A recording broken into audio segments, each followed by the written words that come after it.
Boa noite.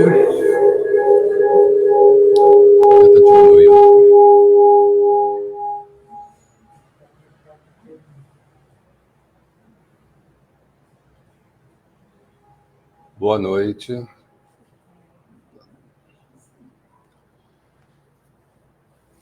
Estamos na sexta-feira, dia 19 de novembro.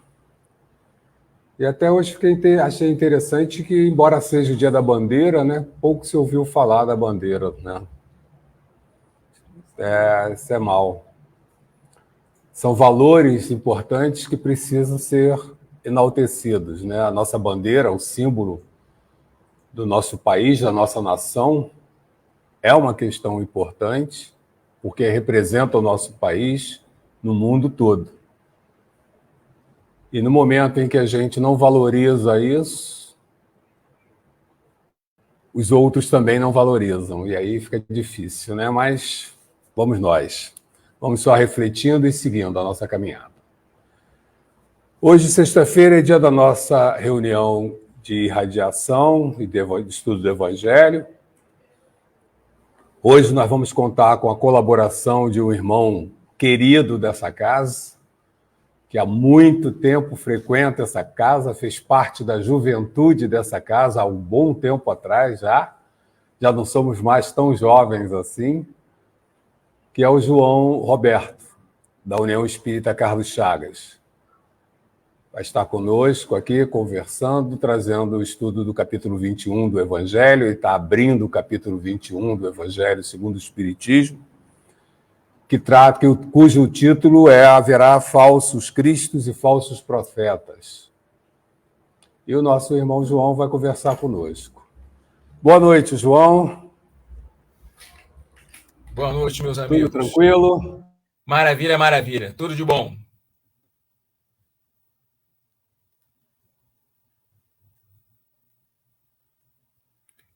O som. Sumiu o som.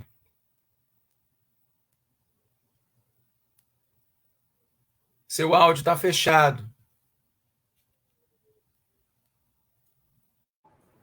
O seu áudio está já fechado. Vamos lá ajustar. Beleza. Caiu a conexão. Tá me ouvindo agora? Agora 100%, Astrogildo. Tá ótimo assim. Então tá bom. Conseguiu equilibrar. Parabéns, Pedro. O Pedro está ajustando aqui o equipamento para que a gente possa fazer a transmissão da melhor forma possível.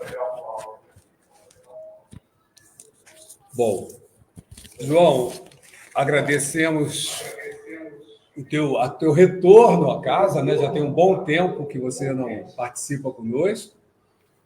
O João estava envolvido com as questões de estudo, aí andava bastante absorvido por essas questões, mas agora, um mês atrás, ele conseguiu se livrar e aí já pegamos ele de jeito e já trouxemos ele de volta para cá. Bom, gente, o nosso irmão João vai fazer a nossa prece inicial e a seguir ele vai fazer a exposição sobre o Evangelho. Bom? Então vamos lá. Vamos, então, agradecer ao nosso Senhor Jesus, a Deus, nosso Criador, aos nossos espíritos protetores, aos espíritos guias que dirigem o Centro Espírita Maria Madalena, que nessa grande conexão luminosa nós possamos, seja no centro, seja em casa, receber o benefício que vem de mais alto. Que o Senhor Jesus abençoe todos os lares, impacte positivamente, inclusive a nossa vizinhança, que possamos, conectados a esse humilde estudo de hoje, que nós possamos nos iluminar, que nós possamos lembrar da nossa identidade espiritual e do nosso futuro, que é a perfeição. Que a graça do nosso Senhor esteja conosco, graças a Deus, que assim seja. Bem, amados e amadas, é um prazer inenarrável estar, ainda que virtualmente, em trabalho no Centro Espírita Maria Madalena, desde que eu voltei da Bahia para o Rio de Janeiro, nos anos de 1998. Foi o primeiro centro espírita que me abraçou, ainda na época de Dona Aurora, e outros trabalhadores e trabalhadoras importantes para a história do Maria Madalena. Então, é uma grande honra estar aqui. Falar desse tema que, inclusive, é, como todos os temas do Evangelho, bastante relevante. Mas, para ficar melhor, eu preciso da participação do povo. Astrogildo falou que vocês não são muito de fazer pergunta, mas eu vou deixar aqui o meu apelo. Façam perguntas. O nosso capítulo é o capítulo 21 do Evangelho, falsos cristos, falsos profetas, e nós vamos trabalhar os primeiros 3 itens, cujo subtítulo é Conhece-se a árvore pelo fruto. Conhece-se a árvore pelo fruto. Desde o início. Você tem perguntas sobre isso? Tem alguma dúvida sobre essas questões? Traz para a gente, porque o estudo dinâmico sempre é mais gostoso. A gente vai começar com uma fábula. Monteiro Lobato, o grande autor brasileiro de literatura infanto-juvenil, muito embora tenha escrito também obras para o público adulto, criou uma fábula chamada A Garça Velha, que eu adoro. Nessa história, ele fala o seguinte: havia uma garça envelhecida pelos tempos, pelos anos, e essa garça ela não conseguia já enxergar como antes. O problema é que ela ficava em um lago, uma lagoa, melhor dizendo, que tinha águas muito escuras, muito turvas. Então, com a perda da visão, vinda da idade, naturalmente, essa garça ela não conseguia mais enxergar os peixes e tinha dificuldade, portanto, de comer. A garça corria risco de morrer. Então, ardilosamente, a garça conta propositalmente uma fofoca para um caranguejo que morava por ali. Conta para o caranguejo: seu caranguejo, você não sabe o que eu ouvi dos homens que ficam aqui em torno da lagoa. Caranguejo, você sabe, tem aqueles olhinhos que parecem antenas, porque se tivesse orelha, a orelha ia levantar como de um cachorro. Caranguejo ficou todo interessado em saber o que os homens estavam falando. Então a garça disse: olha, seu caranguejo, eu ouvi que os homens vão tirar toda a água da lagoa e que os peixes vão morrer. Olha que coisa. O caranguejo ficou sem ter o que dizer. Ficou paralisado. Mas rapidamente recobrou a sua energia e com as suas perninhas, com as suas patinhas, melhor dizendo, foi mergulhar na lagoa e contou tudo para os peixes. Foi um reboliço. Peixe pulando, peixe nervoso, peixe desmaiando. Eu não sei como é que peixe desmaia. Peixe desmaiando. Com medo, porque a lagoa ia sumir e os peixes também. Deixa estar que a ardilosa garça velha diz o seguinte: olha, meus amigos, eu não queria dizer assim uma coisa para vocês, não, que eu não sou de ficar dando pitaco na vida dos outros. Afinal de contas, vocês que ficam aí nadando na lagoa, mas olha só, perto daqui tem um rio chamado Pedra Branca. E seria uma chance de vocês continuarem a viver. E aí os peixes, primeiramente, acharam ótima ideia. Olha, tem um rio perto daqui. E agora? Seria ótimo para a gente, uma maravilha. Logo, logo apareceram peixes que apresentaram a grande questão. Tudo bem que lá nesse tal rio da Pedra Branca tem um rio, vai oferecer para a gente a possibilidade de a gente continuar a existir, mas como é que a gente sai da lagoa em que nos encontramos? Como é que a gente vai ser transportado para esse rio? Aí a garça olhou como quem não queria nada, bastante desinteressada, e falou o seguinte: olha só, eu podia ajudar. Quem entrasse no meu bico, eu poderia desinteressadamente fazer o transporte. Entra na minha boca, eu seguro vocês e levo até o rio da Pedra Branca. Os peixes adoraram, ficaram de novo eletrizados. Começou então esse frete aéreo feito pela boca da garça. Os peixes, então, os peixinhos começaram a pular na boca da garça. Deixa estar que quando a garça chegava no tal do rio da Pedra Branca, que de rio não tinha nada, era um riachinho bem do Michuruca, a garça, que já estava com o bico segurando o peixe, engolia o peixinho. E assim ela teve comida garantida até o final dos seus dias.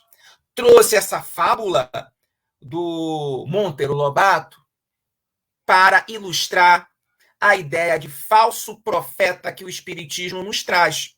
Porque falso profeta é aquele ou aquela, encarnado ou desencarnado, que seduzem com palavras doces e fazem promessas maravilhosas.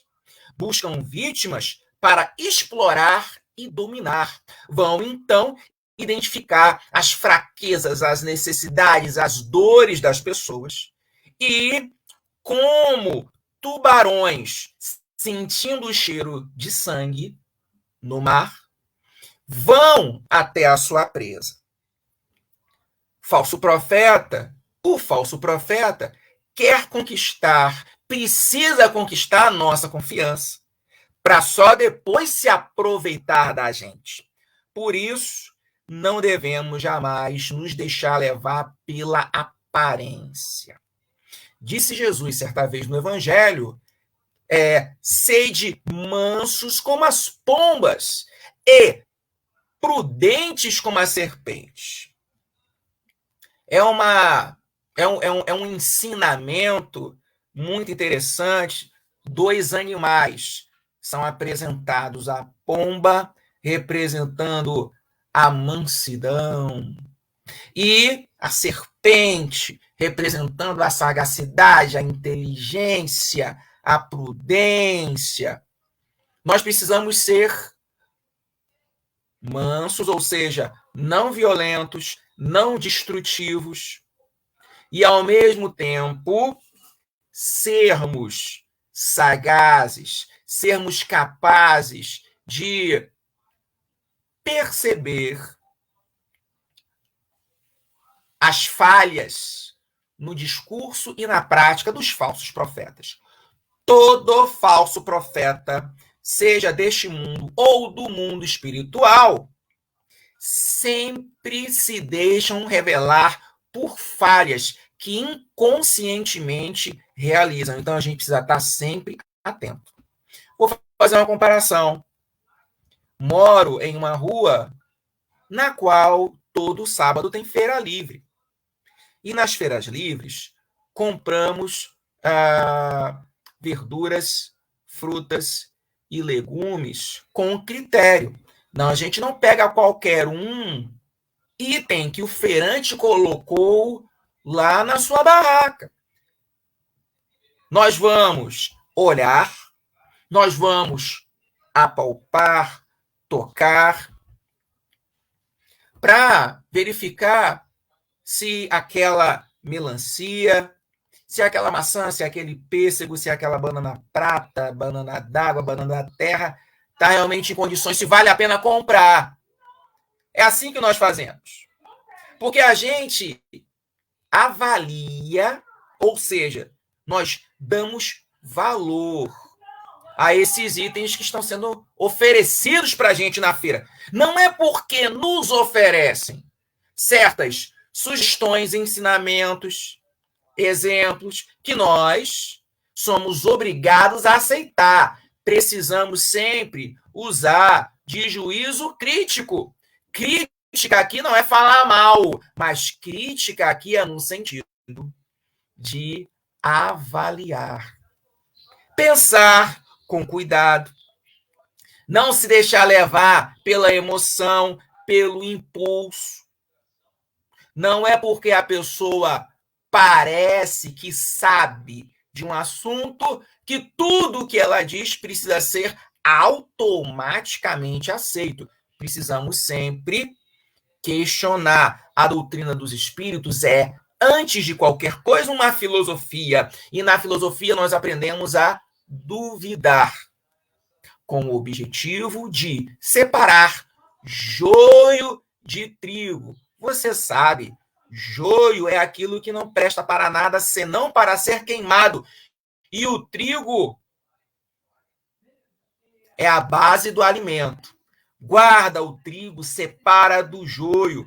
No mundo, nós temos constantemente o contato com o joio e o trigo do pensamento dos seres humanos. Precisamos guardar sempre a atenção em relação a se aquilo que estão me oferecendo é joio ou é trigo. E às vezes é os dois, é joio e é trigo. Então eu posso até levar tudo, mas eu vou separar o joio e ficar só com o trigo. Disse Jesus que nós conhecemos a árvore pelo fruto. A imagem é muito bonita. Jesus trabalhava bastante com imagens da zona rural e a gente vai pensar algumas coisas sobre árvore e sobre fruto. A árvore, bem, somos nós. Nós somos árvores. Nós somos esses seres que têm a capacidade de florescer e dar frutos. Mas e o fruto, o que será? O fruto é aquilo que nós damos para o mundo. O fruto, moralmente pensando, é como reagimos quando nos fazem mal, quando recebemos ingratidão, ou mesmo quando conquistamos nossos objetivos materiais. Como nós nos comportamos diante do sucesso? Como nos comportamos quando ocorre um fracasso? Isso que sai do nosso coração, isso que vai ser visto pelas pessoas, esses exemplos que nós vamos dar sem querer são o nosso fruto. As imagens da árvore e do fruto, elas podem ser pensadas de dois modos, de duas maneiras. Primeiro, eu quero fazer aqui, olha, uma pergunta. João, temos sempre que desconfiar de tudo que nos dizem ou podemos confiar em alguns pontos? Ah, que pergunta ótima. Não sei quem foi, mas já agradeço a participação. Como eu disse,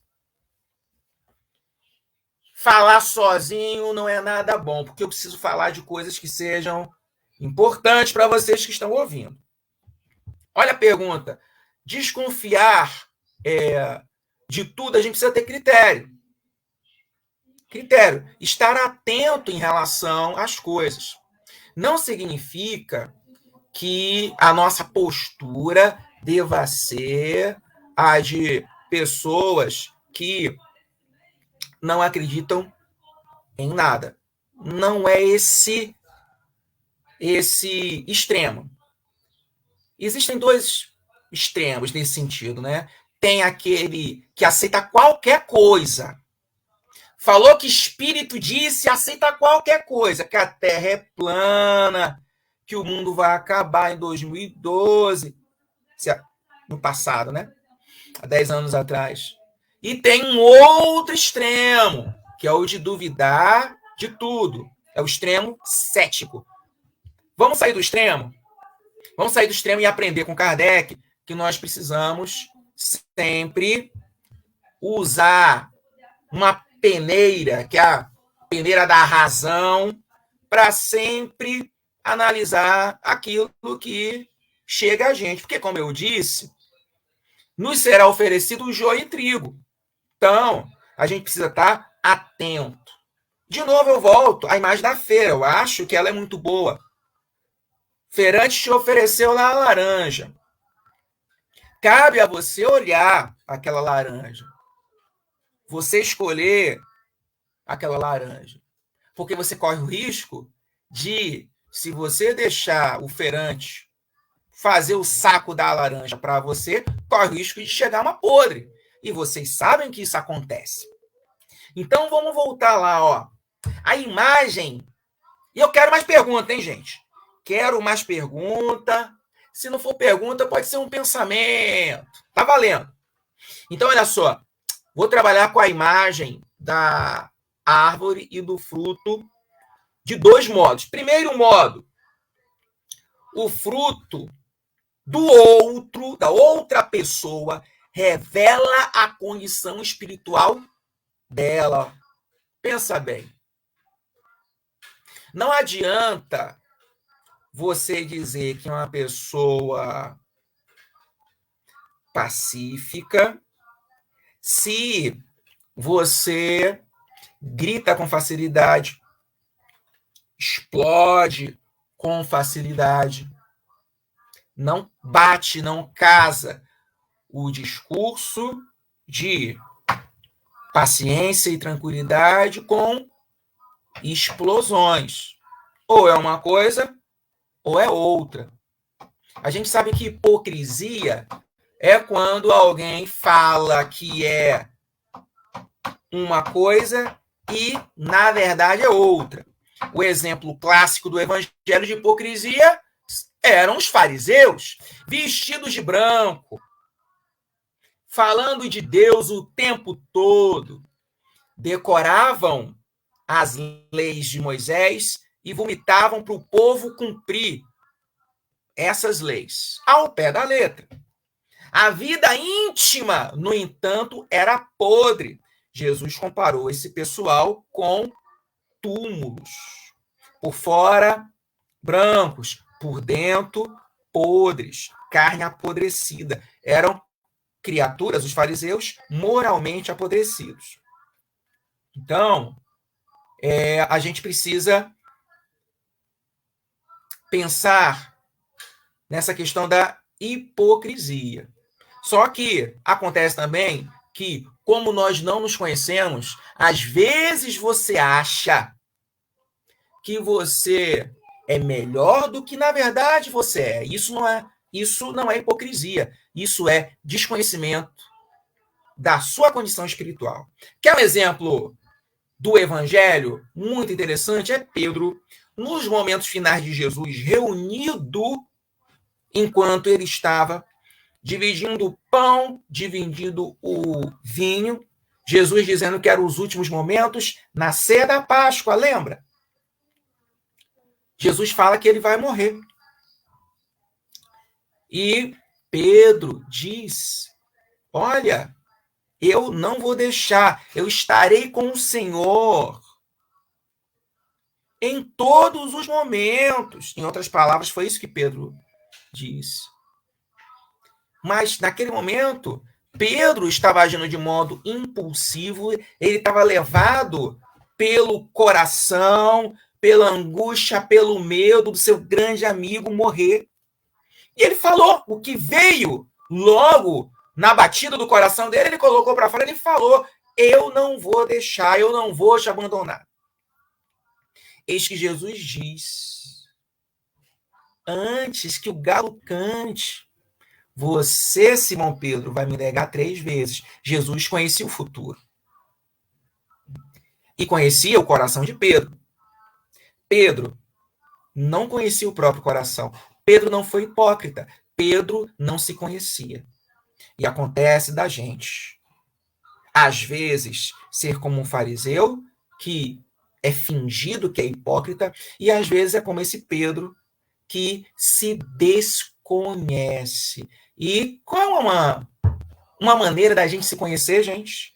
É o nosso fruto, as coisas que a gente fala, que a gente pensa e que a gente faz, é o nosso fruto. A gente olhar esse fruto, colocar esse fruto diante dos nossos olhos e reconhecer a condição espiritual. Então, o fruto, ele revela a condição espiritual das criaturas. Quando nós tivermos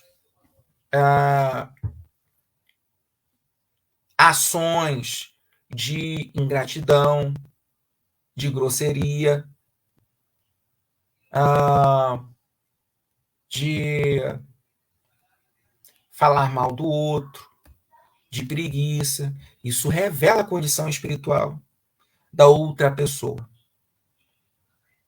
Somos complexos. A pessoa pode ser, ao mesmo tempo, grosseira e prestativa. Não é porque alguém é grosseiro que é uma má pessoa. Ser humano é muito complexo. E isso nos deixa perplexos. Então, a pessoa, ela pode ser alguém que não gosta de abrir a boca, não gosta de falar nada. E, ao mesmo tempo, ela é capaz de deixar de comer para dar o prato dela para um estranho. Isso acontece. Mas, de qualquer modo, quando se trata de um fruto que revela inferioridade, esse fruto ele vai dar conta da condição espiritual daquela pessoa. Se a gente está tratando, nesse capítulo 21, de falsos profetas, aquela criatura, aquele homem, aquela mulher, ou aquele desencarnado, aquele espírito, pode falar que é bom, que é um missionário, que vem de Deus, que acata as ordens de Jesus, mas se tiver frutos de vaidade, de orgulho, isso vai indicar que não se trata de espírito bom, de espírito superior. Então a gente precisa ter muita atenção, particularmente porque a Bienal do Livro está aí, daqui a umas 3 semanas. A quantidade de livro psicografado é fantástico. A quantidade é surpreendente. Então vai ter espírito que vai estar escrevendo joio e trigo. Às vezes, mais joio que trigo. E a gente precisa estar atento em relação a isso. Não é porque é psicografado que é bom. A gente precisa sempre estar atento em relação a isso. Por outro lado, ora, outra pergunta. Ficar calado, então, pode ser melhor do que falar besteira? Outra pergunta interessante. Vamos pensar aqui. Ficar calado, então, pode ser melhor do que falar besteira? Tem aquela clássica história de Sócrates e as 3 peneiras. Diz essa história que Sócrates estava fazendo algo e chega uma pessoa aflita vindo da cidade. Sócrates era da cidade de Atenas, hoje capital da Grécia. Então chega alguém que vem da cidade, Sócrates, eu tenho um babado fortíssimo para contar para você. Olha, você não sabe, mas aí o Sócrates fala, para, olha só. Primeiro vai ter que passar pelas 3 peneiras. 3 peneiras, Sócrates? Sim, as 3 peneiras. Não conhece, não? Não, conheço, não. Então, olha só. O que você vai me dizer é verdade? Ah, Sócrates, eu juro que é verdadeiro. Fui eu mesmo que vi. Calma. Tem que passar agora pela 2ª peneira. O que você falou, o que você quer falar para mim é verdadeiro, mas é útil. Vai servir alguma coisa para o meu melhoramento espiritual?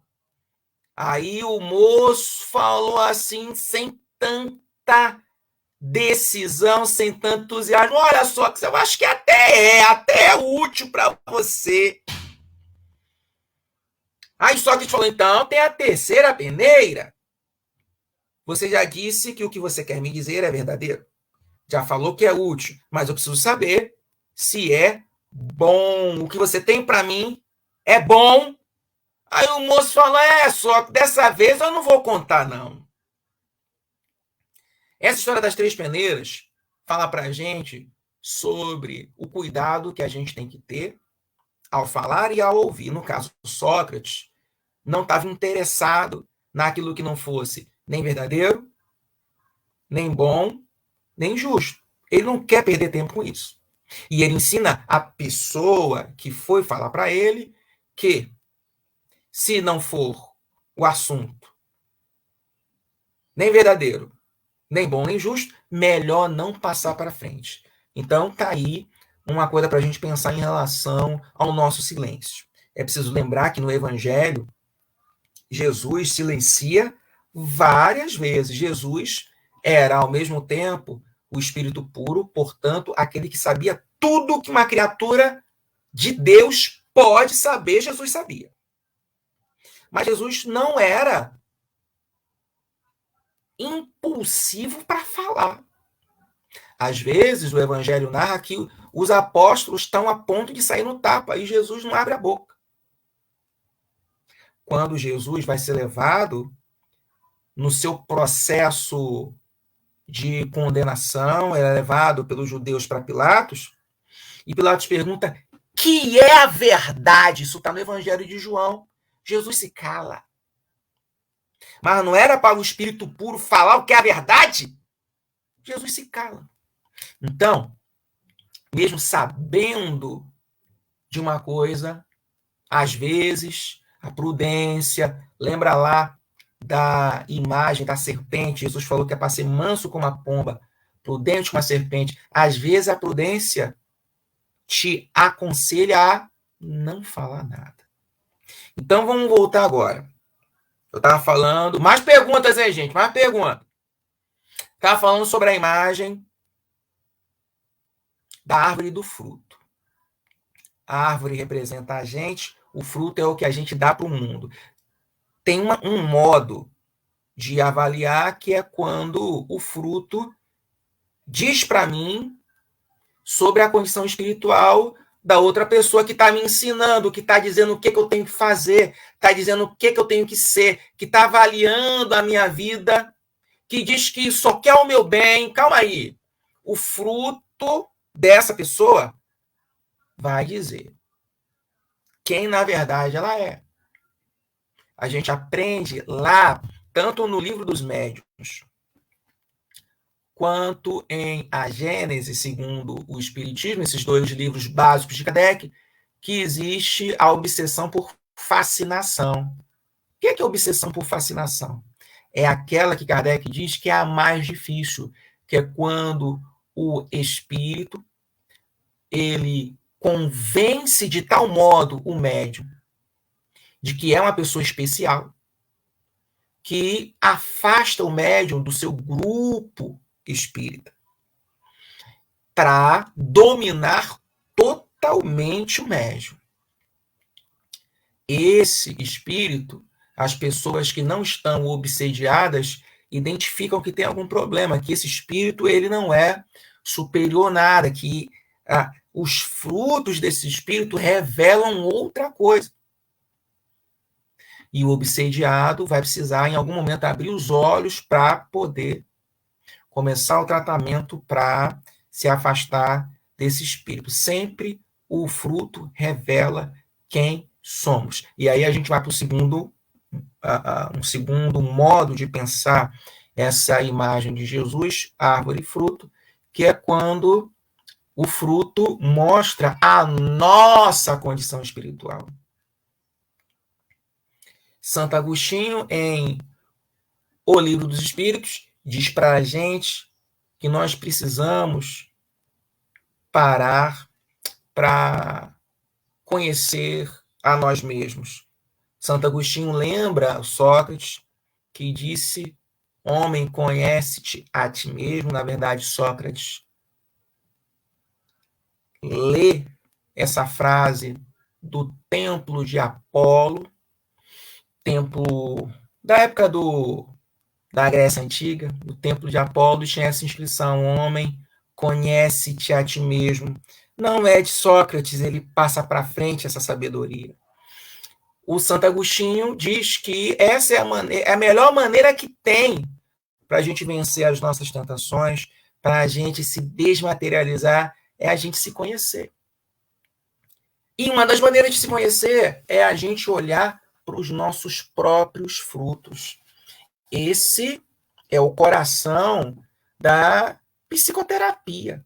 É quando o cliente vai falar para o terapeuta, vai trazer coisas para ele, vai trazer, e nisso que está trazendo, esse fruto vai saltar aos olhos do próprio cliente. E são aqueles momentos durante a terapia em que a pessoa tem iluminações, falando, porque a palavra a gente aprendeu com Freud, a palavra cura, falando, abre os olhos sobre si próprio e identifica coisas e pensa melhor e reflete e faz conexões. Os frutos da nossa alma precisam ser analisados. Mas quais seriam os frutos da pessoa de bem? Quais seriam os frutos do espírito superior? Isso a gente aprende com Paulo de Tarso na Epístola aos Gálatas, capítulo 5, versículos 22 e 23. Ele diz o seguinte: o fruto do espírito é... Aí ele dá 9 características. Fruto do espírito, fruto da espiritualidade, fruto do cristão que já caminhou na sua evolução, já tem um comportamento parecido com o de Jesus, parecido no sentido de seguir Jesus como Senhor. O fruto do Espírito é, segundo Paulo, amor, alegria, paz, paciência, amabilidade, bondade, fidelidade, mansidão e domínio próprio. Ufa! 9 montanhas para a gente escalar. Ou 9 jardins para a gente cuidar. Mas são esses os frutos da pessoa de bem. Lembra lá aquela passagem tão importante do Evangelho segundo o Espiritismo? O homem de bem. Então, lá no capítulo 17, o Sede Perfeitos, a gente tem essa caracterização do que é o homem de bem, a mulher de bem, a pessoa de bem. Lembrando disso, a gente fazendo, na verdade, uma relação entre o que está no Evangelho segundo o Espiritismo, o homem de bem, e o que Paulo de Tarso traz em Gálatas, é pensar sobre o como que isso que nós damos para o mundo, de amor ou não, de alegria ou não, de paz ou não, de paciência ou não, revela na gente o como, o quanto estamos ainda atrasados espiritualmente ou adiantados. Do mesmo modo, em relação aos outros que se colocam como líderes, aos outros que se colocam como apóstolos, aqueles e aquelas, encarnados ou desencarnados, que dizem que são santos e santas, esses têm que ter, se forem espíritos realmente superiores, elevados, eles têm que ter esses frutos do espírito que o Paulo trouxe. Como é que eu sei se o espírito é superior ou não? Ele não pode se contradizer no amor, na paciência, no domínio próprio, na mansidão. Ele não vai se contradizer, porque a contradição é própria de espírito inferior, de espírito atrasado.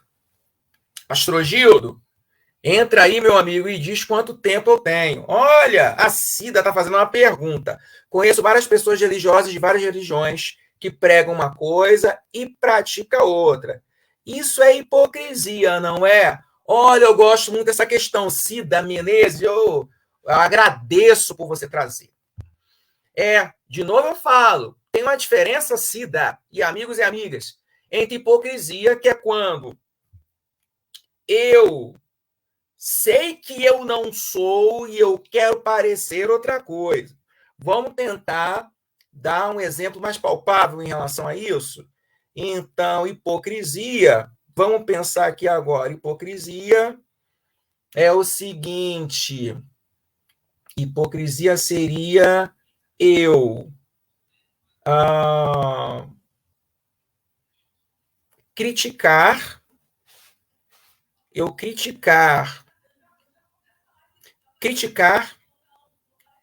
as pessoas que escutam funk, critico, eu falo que são pessoas sensualizadas, são pessoas que estão perdidas no mundo porque o funk é uma desgraça, eu falo isso. Mas na minha vida íntima eu consumo... obrigado, Astrozil, 10 minutos. Eu consumo pornografia. Eu falo uma coisa Olha, se eu estou criticando o funkeiro, eu estou me colocando acima dele. Mas na minha vida íntima eu consumo pornografia. Olha só, tem uma baita contradição aí. Eu consumo e eu escondo, ninguém fica sabendo. Na vida pública, vendo, falando com as outras pessoas, na posição de ser visto pelos outros, pelas outras, eu critico. E na minha vida íntima eu faço uma outra coisa. Quando eu tenho consciência disso, é hipocrisia. Eu estou fingindo. Você só finge sida, amigos e amigas, quando você tem consciência. Aí você finge. Vamos voltar para o Pedro? O Pedro não estava fingindo quando ele falou: Senhor, eu vou com o Senhor, não vai morrer, não vou deixar, eu sou teu amigo, eu fiquei 3 anos com você, eu amo o Senhor. Ele não estava fingindo ali. Ele não se conhecia diferente. Então, no fingimento, eu tenho consciência.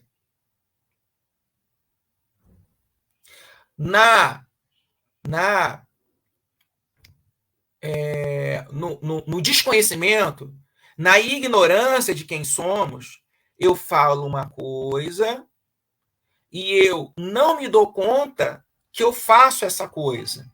É diferente. É diferente. Muitas vezes, Cida e amigos, a gente critica no outro aquilo que a gente faz. Então, você não gosta de gente vaidosa, você acha uma perda de tempo, você acha que está gastando mal o dinheiro. Eu não gosto de gente vaidosa, mas eu não percebo o tempo e a energia que eu gasto com a minha própria aparência. Quando eu não percebo, se trata não de fingimento. Porque para fingir você tem que ter consciência. Eu gostaria de deixar claro essas duas coisas. Na hipocrisia você sabe, você está fingindo. O espírito enganador, o falso profeta, ele é fingido, por isso que ele é falso profeta. Ele sabe que ele não é o que ele está vendendo. Agora, quando a gente não se conhece, não percebe as próprias contradições. Eu gostaria de ter dado exemplos que deixassem claro isso, porque não são coisas iguais. É diferente. Com o tempo, com a maturidade, com a experiência, você vai percebendo que você comete os mesmos erros que seu pai ou que sua mãe, a pessoa que te criou, mas que você criticava, aí depois você via como você é parecido às vezes, ou muitas vezes isso vai aparecer na terapia. Mas muito bem, vamos fechar aqui nosso estudo. Olha só, Luiz Carlos Nascimento fazendo uma pergunta. Ó. Paulo falava, porém, houve época que ele mesmo se segurava, pois dizia que quando se dava conta estava fazendo tudo errado. E ainda dizia que miserável que sou. Verdade, verdade, verdade. O Paulo é esse exemplo de homem que busca a iluminação e que não faz nenhum esforço de dizer que é bom, que é perfeito, é um apóstolo, é um homem que já venceu de forma alguma.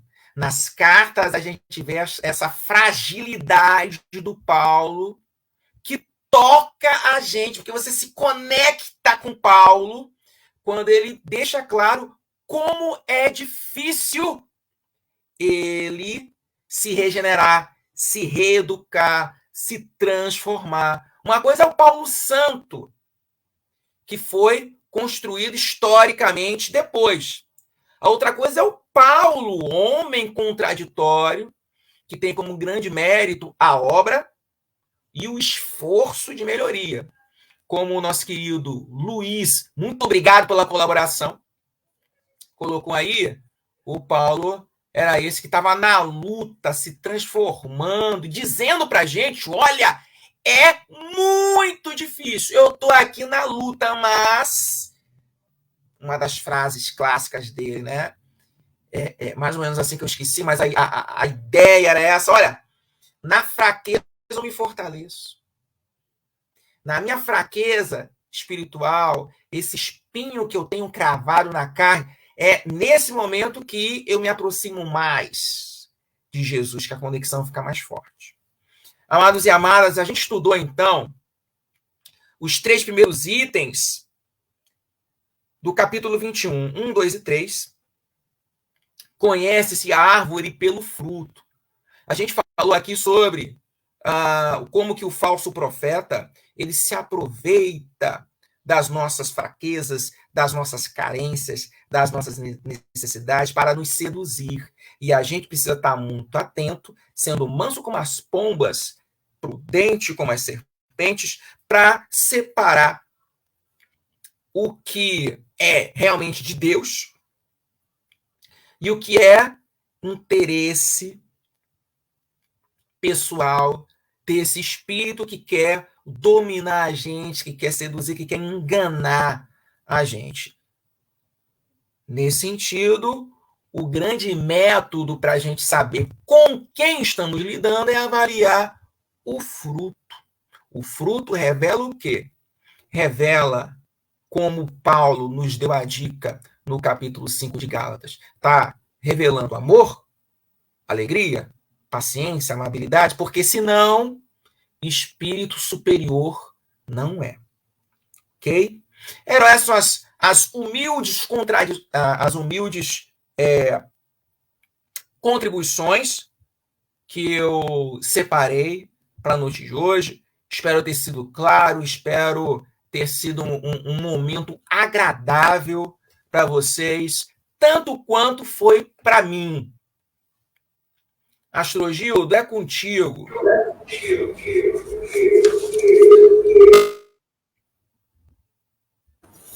Ô, João, você quer ajustar o som? Sumiu, fechou teu som.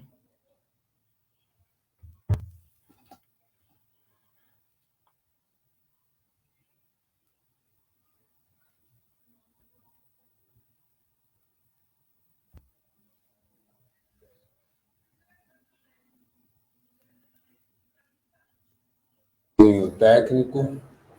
Bom, voltou. Foi? Tá me ouvindo, João? 100%. Ótimo.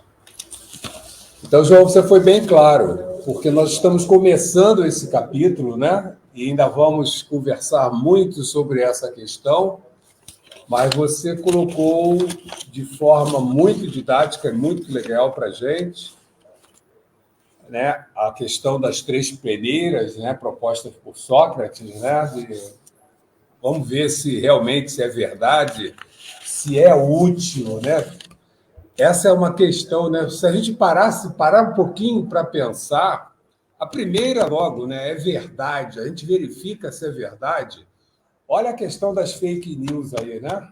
Exatamente. Essas notícias falsas que são postadas. As pessoas nem se preocupam se é verdade ou não. Simplesmente passam para frente. Normalmente também não verificam se vai ser útil ou não, se aquela informação vai ajudar as pessoas que a ouvem, que a recebem, né? Isso é boa, né? Isso é uma questão saudável. Isso ensina a gente, orienta a gente no nosso comportamento do dia a dia sobre certas conversas que nós mantemos, que são conversas improdutivas. Às vezes, por exemplo, né, a Giovana gosta de lembrar essa questão, né? Se a gente vê um acidente, você fica comentando aquele acidente. Poxa, você viu como é que ficou? Que não sei. Aquilo ali é uma cena chocante, é uma cena que não ajuda a gente em nada, que foi necessária para a caminhada dos irmãos que estão envolvidos naquela questão. Agora, qual a utilidade da gente ficar comentando? Então, em certos momentos, é melhor nós falarmos pouco do que falarmos muito e falarmos coisas que não são úteis, que não são boas e muitas vezes não são verdadeiras, né?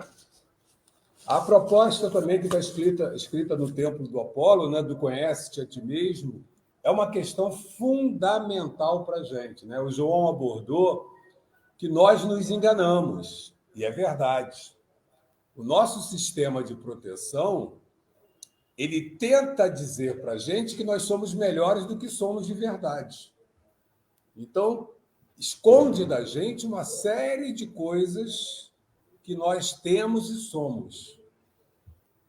É ruim?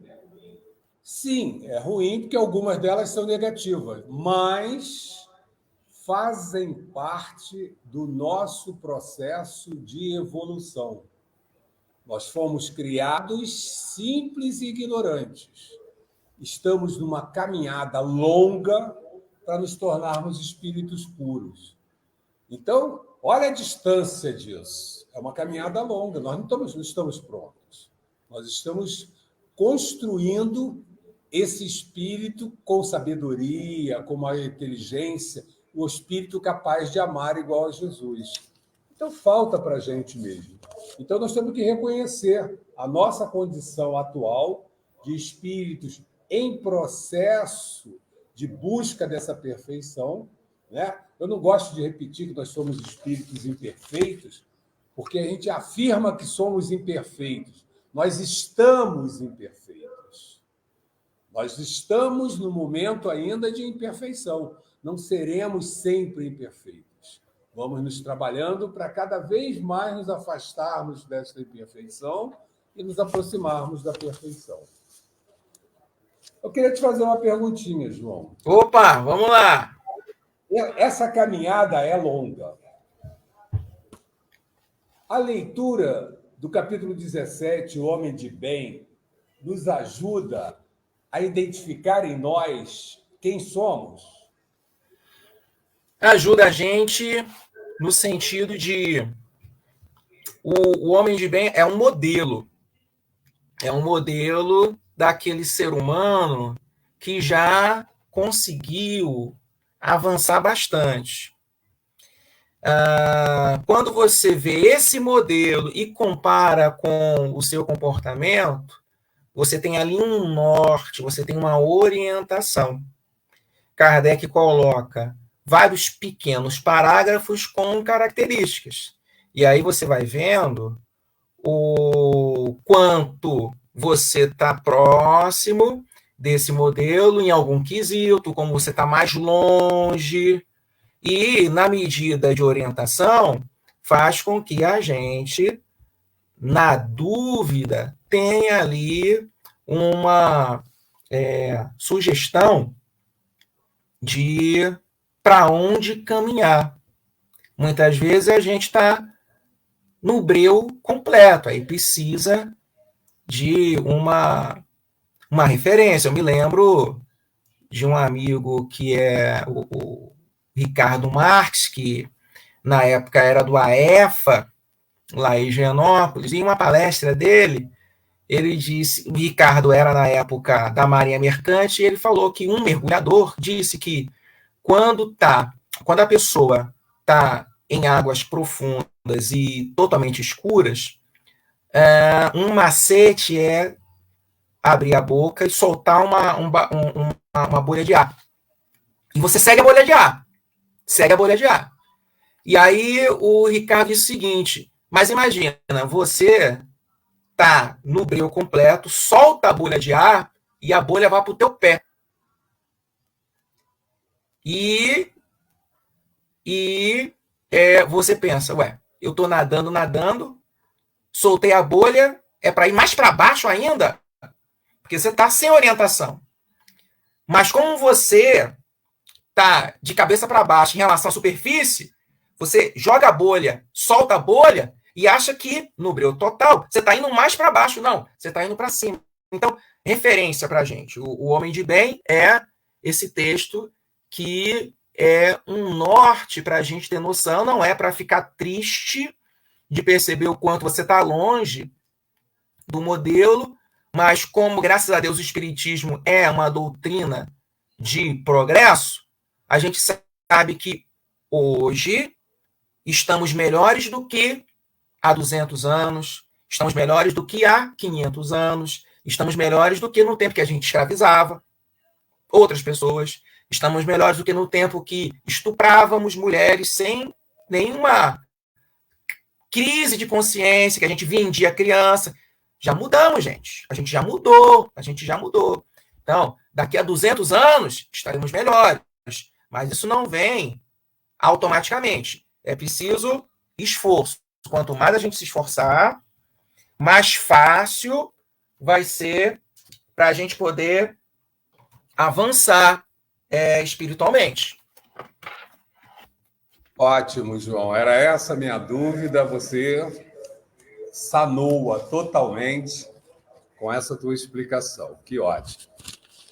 Eu quero agora agradecer a participação dos irmãos que estão conosco de casa, a Maria Lúcia Consolano, a Igara, a Márcia, a Rejane, o Emílio, está aqui, a Arilza, a Cida Menezes, João Bosco, a Ana Cristina com o Milson, tá, que estão aqui, né? A Rosana está me lembrando aqui. A Lídia, o Jorge Leone, a Marlene Ávila, a Selma Santos e o Luiz Carlos, que estão de casa participando conosco, estão conectados, acompanhando a nossa live. Que ótimo. E aqui nós temos presentes conosco pela primeira vez a Karine. Quem é a Karine? O Karine, a Verônica, Cauã, ótimo, o Henri, Edilene e o José. Ótimo. Queremos dar boas-vindas para os irmãos que estão conosco pela primeira vez e transmitir a vocês o recado que Maria Madalena sempre nos manda. Uma vez conectados com ela, como estamos hoje o nosso pensamento está ligado a Maria Madalena, que é a mentora do trabalho espiritual desta casa. Nós criamos uma ligação, criamos um canal de ligação. Esse canal não se desfará mais. Basta que nós pensemos nela, ela vai receber o nosso pensamento e vai se conectar conosco. Então, ela vai estar sempre pronta para nos ajudar no que for possível, né? Eu gosto de lembrar bem essa questão, que muitas vezes a gente imagina que a melhor ajuda que nós poderíamos ter seria ganhar na loteria, por exemplo. E, na verdade, às vezes nós não estamos preparados para ganhar na loteria. E se ganharmos, não vai ajudar em nada, vai prejudicar e muito a gente. Então, eles não vão deixar a gente ganhar na loteria realmente, não vão trabalhar para isso. Então, isso é importante que a gente pense, né, que a gente tenha essa clareza. Bom, nós recebemos uma mensagem que eu gostaria de transmitir para vocês antes da gente passar para os passos. Um irmão, no plano espiritual, presente na nossa reunião, coloca aqui: queridos irmãos, nem todas as casas são de luz, assim como nem todos nós também, né? Fiquem atentos, Deus nos deu o livre-arbítrio, mas também nos concedeu a inteligência para discernirmos o caminho do bem.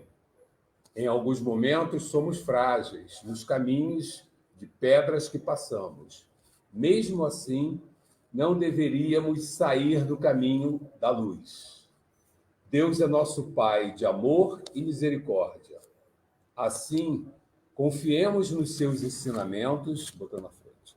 Fortifiquemos nossa fé, mesmo nos momentos complicados. Não estamos desamparados. Essa é uma questão importante. Nós nunca estamos sozinhos, nunca, em momento nenhum de nossa vida. Tá? Antes de escolher um caminho, tenham atenção, pois a importância deve ser o bem, a evolução espiritual. Fiquem em paz. Né? Então, o irmão do plano espiritual que deixa essa mensagem de reforço em cima do tema que foi exposto hoje pelo João para todos nós. Nós vamos dar continuidade agora com o nosso passe, lembrando, né, principalmente para os irmãos que estão conosco pela primeira vez, que o plano espiritual, os amigos da espiritualidade nos dizem, nos esclarecem, que a nossa grande força está no nosso pensamento. Para onde nós voltamos o nosso pensamento? O nosso pensamento é capaz de fazer coisas que nós ainda não entendemos e não imaginamos até.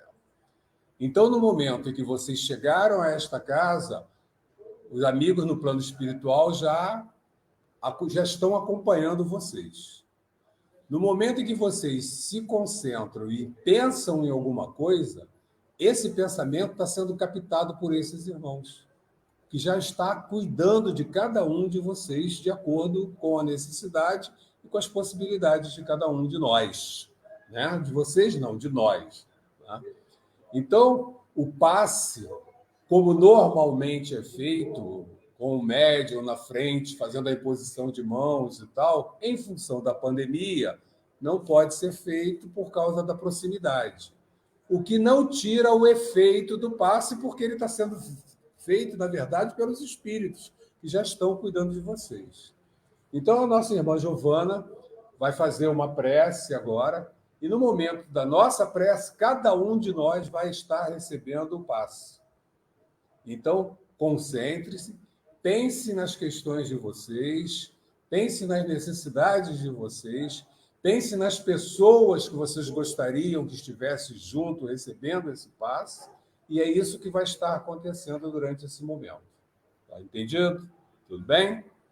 Então, eu vou passar a palavra para a nossa irmã Giovana, para que ela faça a nossa prece com o passe. Se quiser falar mais alguma coisa, é lógico, está à vontade.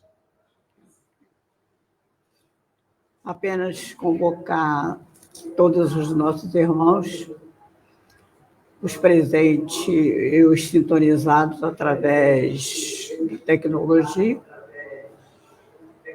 trazer para nossa mente o rosto e o olhar do meigo Rabi da Galileia. E vamos fazer a prece da sua grande discípula, Maria Madalena. Maria Madalena, ouve a nossa prece, a nossa súplica e ajuda-nos a vencer, transpondo pelo poder da fé, os obstáculos e empecilhos que criamos em torno de nós mesmos, resultante dos atos e exemplos menos dignos em virtude do nosso livre-arbítrio mal dirigido, para que, caminhando livremente, possamos atingir a perfeição, razão real pela qual fomos criados por Deus, nosso Pai Celestial.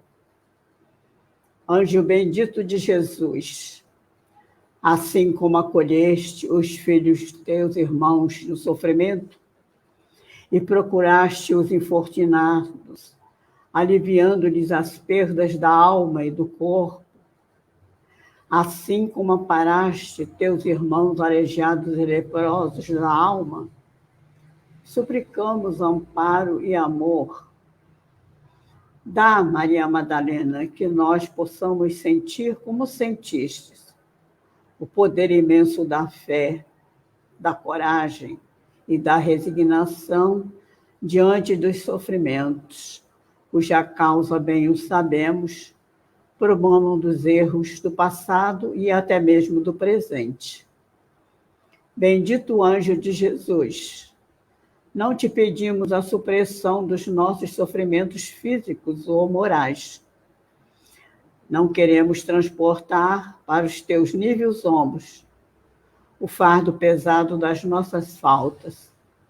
Queremos, e em súplicas te rogamos, que nos mostres o caminho certo para o bem sofrer, fazendo-nos sentir que devemos com humildade cumprir a suprema lei.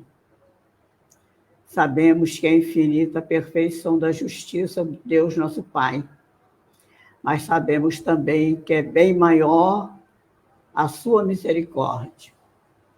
Maria Madalena, sem deixar de atentar para essa justiça, uma esperança nova brote em nossas almas, esperança de que, com a vossa intercessão, Deus possa conceder sua misericórdia para todos nós que sofremos. Que assim seja, graças a Deus. Então, meus irmãos, na certeza que já estamos recebendo o que podemos receber, o que merecemos receber, que conseguimos, através do nosso pensamento, irradiar para as pessoas, para os irmãos, e aí espíritos ou almas, né? Espíritos para os desencarnados, almas para aqueles encarnados, a energia, as bênçãos dos céus. Vamos fazendo a nossa pausa no trabalho desta noite, na nossa reunião. Nós não gostamos de dizer que encerramos, porque esse trabalho não se encerra. O que nós ouvimos aqui hoje, o que nós pensamos, essas coisas vão ficar na nossa cabeça e nós vamos ainda trabalhar sobre elas.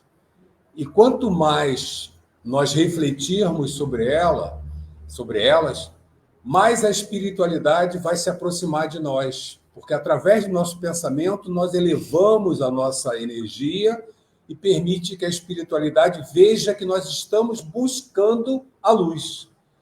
E aí eles nos ajudam, vem estar próximos de nós. O nosso pensamento permite a cada um de nós escolher que tipo de espírito nós queremos perto de nós. Se eu estou num pensamento ruim, eu estou trazendo para próximo de mim espíritos com pensamento ruim, que não vão me ajudar, porque eles não conseguem nem se ajudar. Se eu estou com um pensamento bom, por outro lado, eu trago para próximo de mim espíritos com pensamento bom, que querem me ajudar, espíritos que trabalham pelo bem. Então, tomemos cuidado com os nossos pensamentos. Nessa semana nós tivemos uma palestra em que a nossa irmã Wanda, lá de São Paulo, ela lançou um desafio na palestra passada que é muito interessante, né? Que é o de amar a vida, né? Nós temos que amar a nossa vida, curtir estar vivo. Então não temos que ficar curtindo questões tristes, ficando com pensamentos negativos, não. Temos que pensar positivo, temos que procurar ser o mais alegres, o mais felizes possível. E isso depende da gente.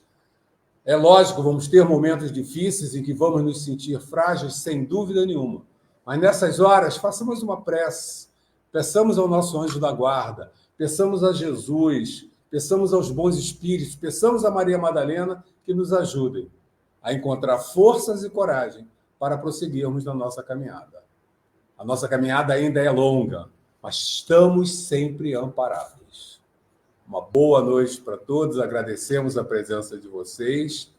Vamos cantar na nossa pausa, né? Preparando nossa pausa, o agradecimento a Deus. Agradecemos aos irmãos que estão conectados conosco em casa. E na segunda-feira nós teremos a nossa reunião de prece para nossos irmãos desencarnados. E na segunda-feira, às 18 horas. E na quarta-feira, às 20 horas, o estudo do Evangelho, do Livro dos Espíritos, com o nosso irmão Lino, na próxima quarta-feira. Transmitido também pela internet. Tá bom? Uma boa noite para todos e vamos cantar. Agradecemos, Senhor, Senhor, estes momentos de paz, nós te sentimos aqui, em vibrações fraternais. Na estrada da vida conduz-nos ao bem, na alegria e na dor. Seja o amor nossa bandeira de luz, amado Mestre Jesus, seja o amor nossa bandeira de luz, amado Mestre Jesus.